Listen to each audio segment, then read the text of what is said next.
They told me not to smoke drugs, but I wouldn't listen. Never thought I'd get caught and wind up in prison. Chalk it up to youth, but young age I ain't dissing. I guess I just had to get it out of my system, out of my system. And welcome to Uncarcerated. I'm Lee Scott. Julius Irving. And we are on the road. This is road trip edition of Uncarcerated. We were in Atlanta. We are now in Montgomery. I know I'm violating the first rule of podcasting by dating ourselves on this road trip, but it's important and impactful why we're on this road trip. We went to Atlanta because we are part of the Represent Justice 2026 Fellowship, and we just both made films, and that was really impactful, and we'll talk a little bit about that on today's show. But Julius and I decided to take a road trip to Montgomery, to the Equal Justice Initiative Legacy Museum, and it was one of the most profound, impactful, meaningful experiences I've ever had. And we have the podcast stuff with us, and we thought we'd bring you a show. Yeah, for sure, man. It was such a, just eye-opening experience. I know the truth already. I know about slavery. I know about the mass incarceration, but to see the truth and the whole history of slavery and just all of that stuff, man, it did something powerful to me. The same thing happened to me today that happened when I watched the Alabama Solution, that happened when I first saw the movie Roots, the same thing that happened when I found out who Malcolm X was and who the Black Panthers were. It was just a powerful experience, bro.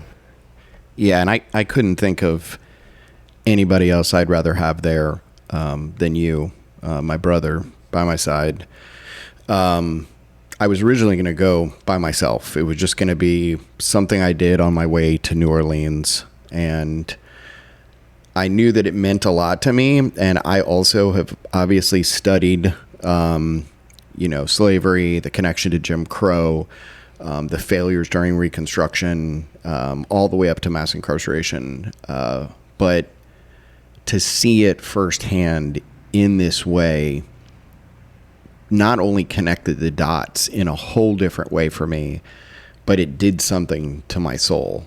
And I wanted both of us to talk about it from our perspectives. Obviously, my perspective as a white man in the United States, but a formerly incarcerated and systems impacted white man. But your perspective as a black man, we actually found your family's name on the Freedom Wall. And so I want to talk about that experience from both our perspectives and obviously from the show's perspective. This is Uncarcerated, and we're here to talk about mass incarceration and destigmatize. The Equal Justice Legacy Museum opened its doors April 26, 2018 in Montgomery. It was designed to address the lack of cultural spaces that honestly reckon with America's history of racial injustice. And, the fact that this was formed in 2018, it just shows we have not come that far. This should have been the Vietnam Memorial went up not too long after the Vietnam War. The 9/11 Memorial went up, 10 years after 9/11? Yeah. And this took years and years and years to get off the ground. And, for me, it's I really appreciate it for, what it did from my perspective, how it just motivated me to want to just go harder. But I couldn't help but feel like, with that being there in Alabama, and for those guys to be going through what they were going through in the Alabama Solution, I don't know, bro. It was empowering, but it also was just hard to just see, bro. It was hard to see, and it makes me look at everything just differently, man. Yeah, to know that, that 10 million black people were kidnapped and brutally killed or enslaved, that the entire country was built on the backs of people. And then the Civil War happened. And then in Reconstruction, the deal, I think it was Rutherford B. Hayes, to get elected, he does a backdoor deal to end Reconstruction, pull the federal troops out of the South, ending protections for black people in the South and everywhere else. And you had thriving communities that were just ended because we did not deal with the Confederacy. We did not reckon with this. And you're right. The fact that this museum is here and it's educating and it's powerful, but, you know, just a couple hours away, we still have slavery because we have Alabama prisons that are treating people, still enslaving people, still locking people up, dealing with them brutally and inhumane. And it's, you know, 5 blocks away from this museum. Facts, bro. I mean, the exact same stuff that I saw in that museum that was happening to my people way back then is still happening right now in the prison systems. And, you know, slavery really hasn't ended. I think something that I got from that, right, was the fact that I just know that slavery hasn't ended. It's just transitioned to a different form. But this shit crazy, man. And it also made me kind of sad because I recognize how I've been, like, kind of part of the problem, you know, too. You know, in my earlier years, right, I was so influenced and affected by Black History Month, knowing who Malcolm X was, knowing who Fred Hampton was, and knowing who, you know, Huey P. Newton was and everything. And I aspired to want to be like the next Malcolm X, but I didn't see any of that kind of representation in my own community and neighborhood. And I just see how destructive some of the current cultures are, bro. Like it made me look at rap music different. It made me look at just everything differently, bro. Like, I don't want to be a part of this system, part of this destructive culture. I want to just, you know, bring about some unity, bro. Like, this shit is crazy, man.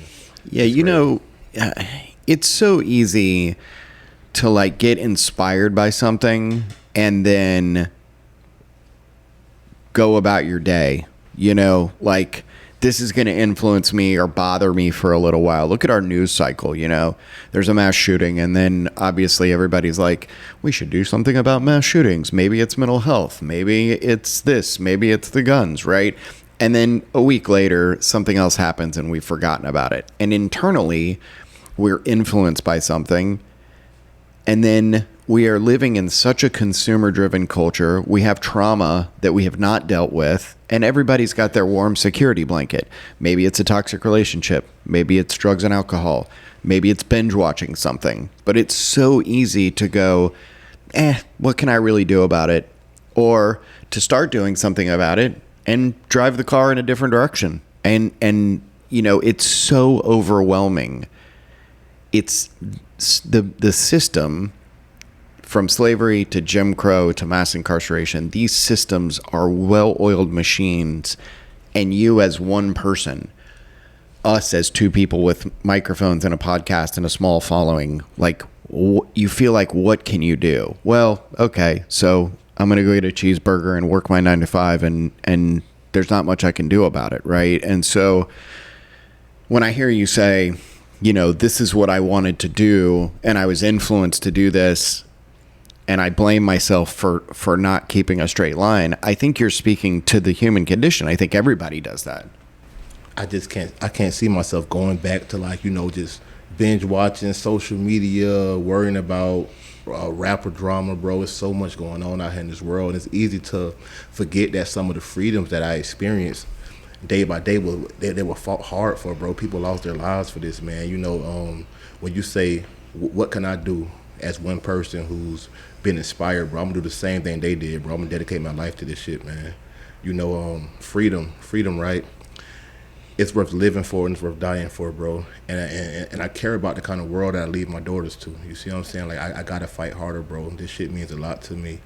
And it's interesting that all of those people fought hard for, you know, justice, for what's right, bro. And right now in American history, those same freedoms are under attack right now as we speak, bro. And I can't just go back to regular life. This has permanently opened my eyes, man. I felt so convicted for just all of those years that I spent, you know, running the streets, you know, being a womanizer, and just wasted time, bro.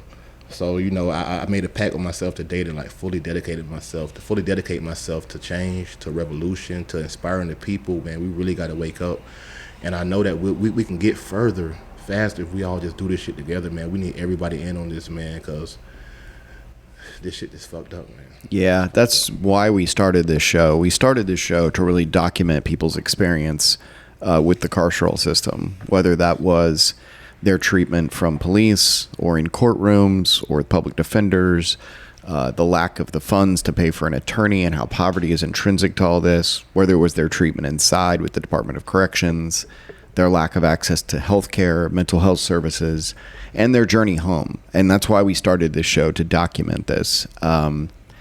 And that is one of the little things that we can do. Obviously, both of us have full-time jobs. We have a film coming out, and all of us, most of our lives, you and I, Julius, is dedicated to chipping away at this system. But this show in particular is supposed to create community. We've got a website, uncarcerated.org. You can post your art, short stories, blogs. You got a podcast, you got a film. We'll host that stuff. You can email us, uncarceratedpod@gmail.com, to come on the show and tell your story. But, I wanted to kind of take us through the experience of this museum. It starts off with the history of the slave trade. And the very first thing that you see when you come in is they have this graphic of the black dots representing slave ships from 1510 on, trickling over to the Americas, to South America, North America, the islands, and then it's just floods and floods and floods of these black dots as you get closer to the 1700s. And, then it takes you through not just slavery and what it meant financially, but that the banks that exist today, it shows the banks that were slave trading. This bank now turned into JP Morgan. This bank is now Bank of America. This bank is now Chase. And the people that built their wealth on this are still profiting now. They have wealth because it started like this. So they were passing money down to their families. And so then it takes you through the brutality of slavery, all the way down to the brutal details. And so starting with that part of the museum, what was your thoughts and experience as you're looking at this from a black bodies and what was done to them experience? And what was your experience and your feelings about the fact that the people that hold the cards started this country and started their wealth profiting off this? Bro, I was just thinking that black people in America, we are owed so much more than what we're given, bro.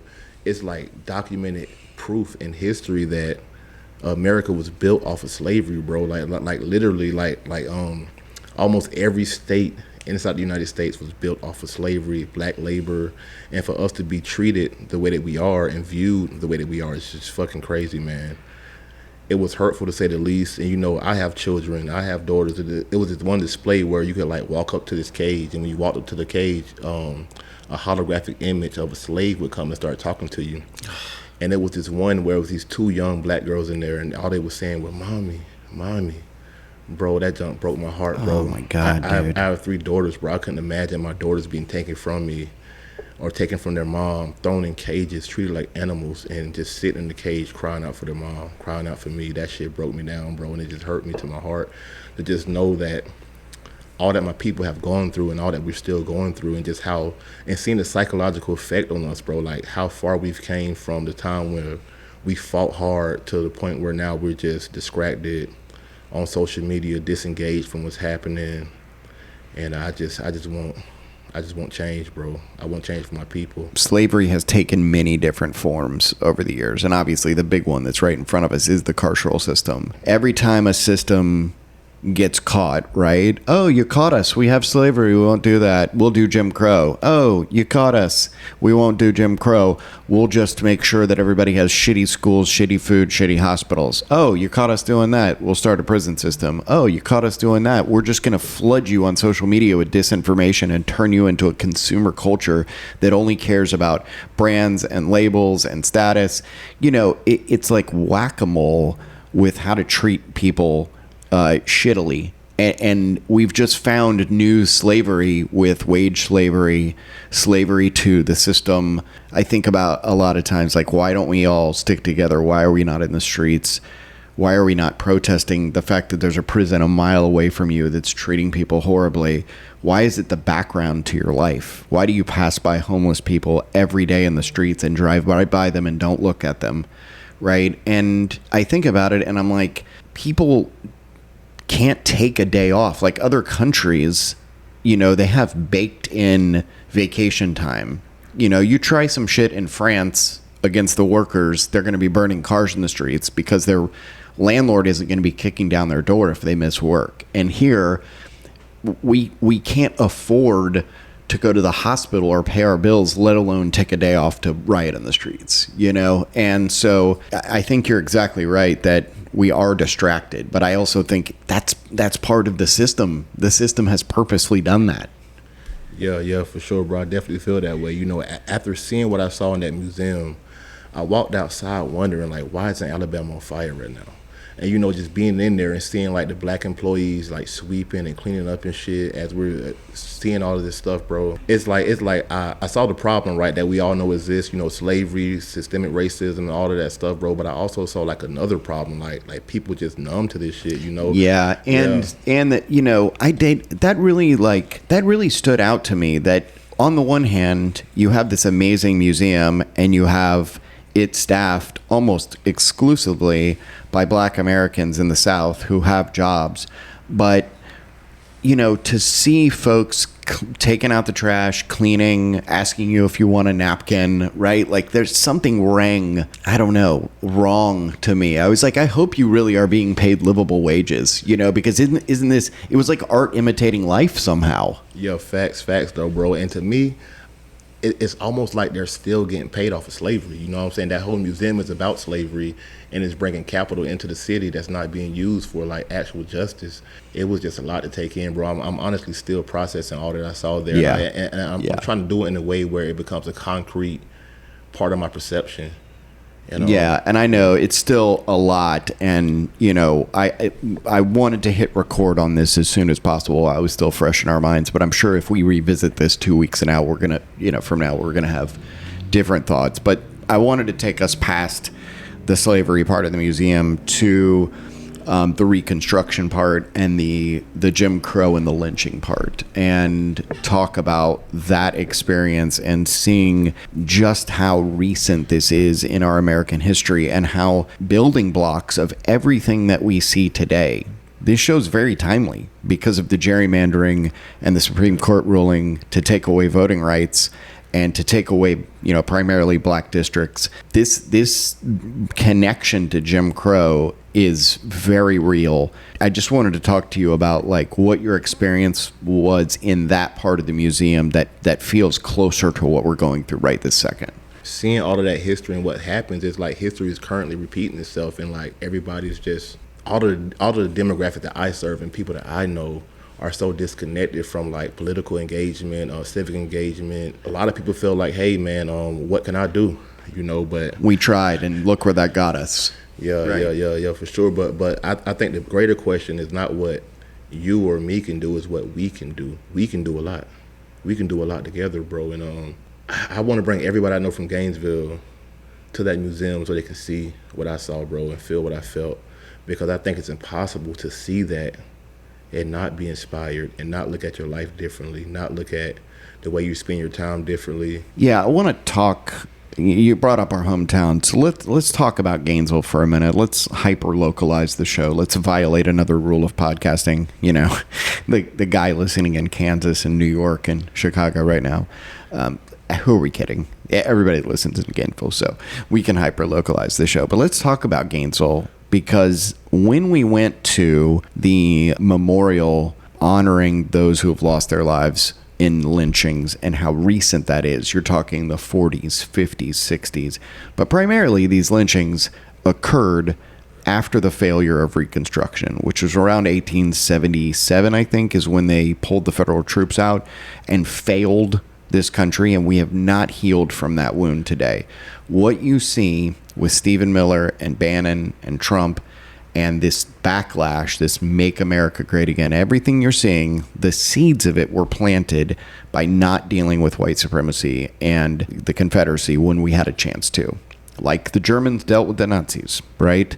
Like the Germans dealt with that in a way that got rid of it and stomped it out in a way that it wasn't going to rear its ugly head in that same way again. We did not do that. We did not disarm people. We didn't arrest people. So this memorial has plaques from all these different counties and cities and states all over the country and honors the ones that we know about.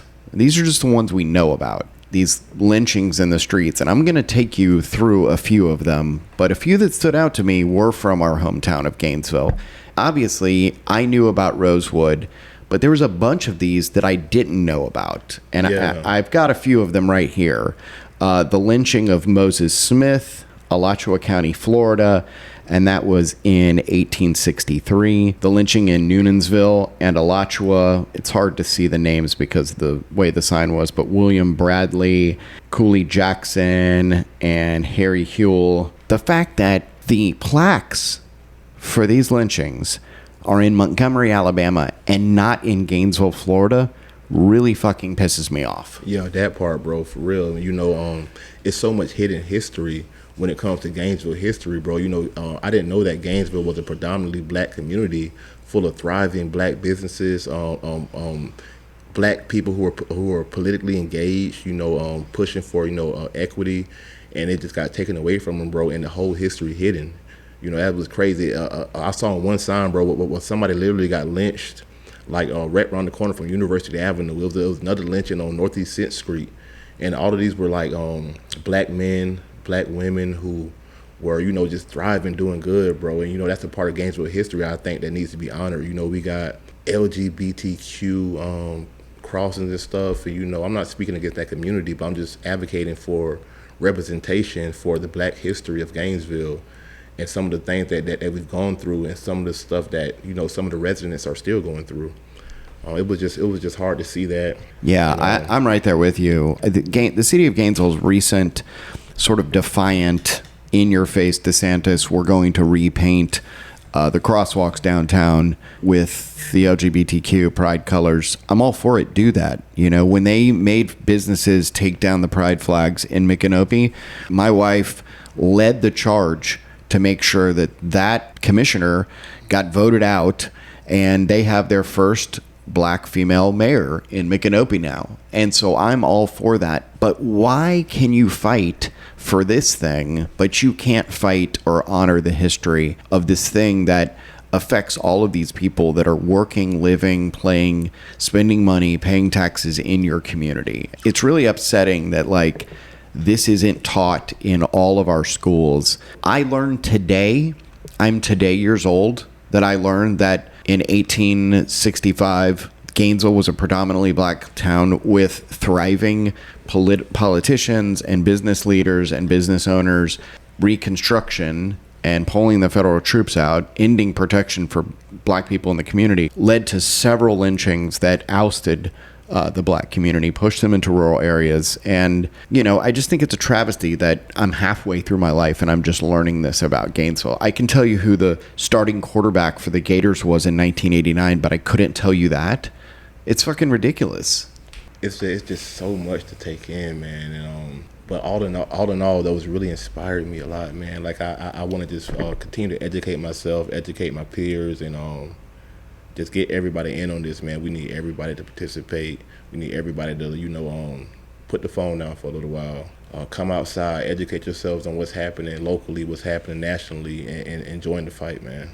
I totally agree. Before we wrap it up, is there anything that you think that folks can do today? And, you know, I'm going to speak for a second to, you know, my own self. As I was walking through that museum, I was bawling my eyes out.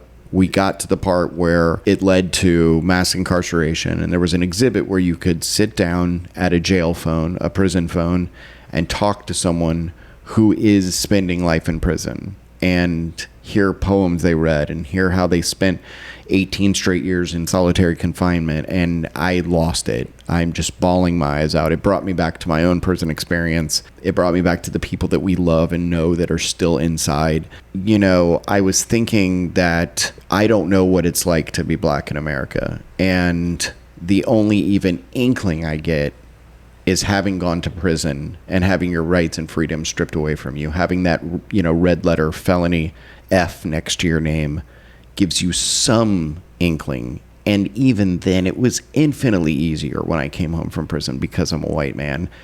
what can the white community do? What, from wealthy white folks to white allies, white America as a whole, do you have any insight as to what we need to do in America to reckon with what has been done to heal, to be an ally? Vote with us, share your resources, educate yourselves, and, just join us in the fight, man, because our voice means a lot, but your voice means a lot too, and we need y'all to stand with us in this, for sure. All right, Julius, thanks for doing this road trip with me, man, and spending some time with me here on Uncarcerated, and sure. Can't wait to get back to Gainesville and process this with you. They told me not to smoke drugs, but I wouldn't listen. Never thought I'd get caught and wind up in prison. Chalk it up to youth, but young age I ain't dissing. I guess I just had to get it out of my system, out of my system, out of my system.